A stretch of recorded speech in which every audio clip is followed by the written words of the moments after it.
This is KGW News at Sunrise. Well, good morning, everybody. Thanks for getting up with us on this Saturday morning. I'm Evan Watson, filling in for Tim Gordon. This morning on Sunrise, Oregon faces a shortage of snowplow and truck drivers heading into winter. How this shortage is forcing ODOT to warn drivers of what they should expect. Plus, a new initiative kicks off to help Portland businesses recover after the pandemic. How the city is enticing Portlanders to support local businesses. But before we get to all of that, let's check in with Chris McGinnis for our first look at the Saturday forecast. Chris, what do we have? Good morning. A little foggy out there in some cases, right? In fact, I can show you the live look from Cannon Beach. This is really interesting. Look at this. It's kind of foggy there, and then we're getting a little bit of a sun ray there beaming off of some of the needles there along the Oregon coast. Haystack Rocks just to the right of that shot. Whoops. I wanted to show you the shot at Mount Hood, but there you can see the tippy top of it from the Dalles. It is clear out in the East Gorge. It is certainly not clear in downtown Portland right now, where the low clouds and fog have settled in. 42 last check at PDX. Visibility not bad at the airport, but Aurora down to 3/4 of a mile in fog, a quarter-mile visibility right now in Hillsborough. Same story in Corvallis. So it is foggy in some cases. The fog will lift whether or not it clears fast enough to see sun before the clouds roll in from our next rainmaker.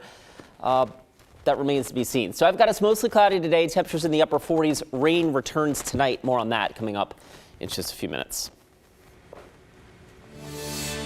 ODOT is already letting drivers know the roads could be worse than usual this winter. Like many other agencies, it's dealing with a worker shortage. Managers are hiring, but may not be able to fill all the needed positions in time to offer full service. You know that road you drive to get to work, get home, or pick up food? Well, the next time it's icy out, you got to be careful. The public is going to see a drop in what we can do when we get hit by a storm. We might not be able to plow a road as quickly as we can. We might not be able to serve some of the roads. We might not be able to get salt and de-icer out as frequently as we'd like to do. If we don't get these jobs filled as soon as we can, we're going to see a decline in the service on the roads when we get hit by a winter storm. Don Hamilton, an ODOT spokesperson, says the department is trying to fill 132 open maintenance positions throughout the state. There are 40 vacant driver positions in eastern Oregon, where the snowfall can be more significant. These 132 vacancies that we've got include snowplow drivers, it includes the de-icer trucks, it includes the salt trucks, it includes the sander trucks. These are the maintenance drivers that we use. When we get hit by a winter event, it's all hands on deck. Hamilton says they have more vacancies now than they've had in past years, heading into the winter months. A commercial driver's license isn't necessary to apply for a job. They don't need to have a commercial driver's license, and we can help them get that, and we can help them get the training that they need to get certified to operate this heavy equipment. ODOT says it's trying to be creative with shifts to cover gaps, and it's mostly areas outside of Portland that lack coverage. But as it stands, ODOT is sharing this warning early. We're going to get the roads cleared as quickly as we can, but with this shortage, it's going to be a little trickier than it has been in the past. We hope people will be patient.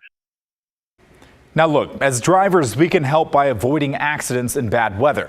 Snowplow drivers are often sent to clear lanes and debris when people crash on icy roads. So as always, slowing down, using more caution, good rules to live by. If you haven't already, download our KGW app to follow the latest weather updates and live radar. You can also stay up to date at kgw.com. Results from the midterm election will be certified by each county next week, and one candidate is raising money to potentially pay for a recount. Republican Joe Kent ran against Democrat Marie Gluesenkamp-Perez for Washington's 3rd congressional seat. Though Gluesenkamp-Perez has declared victory and the Associated Press and other outlets have called the race in her favor, the vote count is close. It's within 3,000 votes, less than 1%. The state of Washington automatically issues a recount within 0.5%. But Kent said his team is preparing to pay for an optional recount if they don't get there. There's no set amount this would cost Kent. The price is determined by a canvassing board, which judges how expensive it will be for each county to recount its ballots. Kent said he promises to accept the results of the election, but wants to make sure the final count is, quote, as accurate as possible. His campaign team did not respond to our interview requests on Friday. Portland police have made an arrest in a fatal shooting in southeast Portland. Officers responded to a shooting on Southeast 37th Avenue around 8 o'clock Wednesday night. This is in the Creston-Kenilworth neighborhood. Police say 63-year-old Teddy Wayne Hall shot the victim and then took off. The victim died at the scene. Hall is booked in the Multnomah County Detention Center and faces second-degree murder charges. Anyone with information is asked to call Portland Police. A local pub is rallying support for one of their bartenders who is recovering after being hit by a speeding driver on I-205. The crash happened in September when Joshua Hackney was driving home. His car was hit from behind. It ended up rolling 6 times and was impaled by rebar in a construction zone. Hackney has multiple facial fractures and a broken neck, among other injuries. Friday, T.C. O'Leary's Pub celebrated their 6th anniversary with a benefit concert in support of Hackney. All just sending all of our support to him so he can get back on his feet and get back to the work that he loves to do, get back to his people, his kids. All the proceeds will be going to support Hackney's medical bills. Police say no arrests have been made yet, but the suspect's car was taken from the scene of the crash. Well, people spent hours in the rain downtown on Black Friday yesterday looking for those deals in stores. As Alma McCarty found out, city leaders hope to entice people to return downtown by offering thousands of gift cards and a chance to shop local. It's no secret the perception of Portland isn't always a positive one.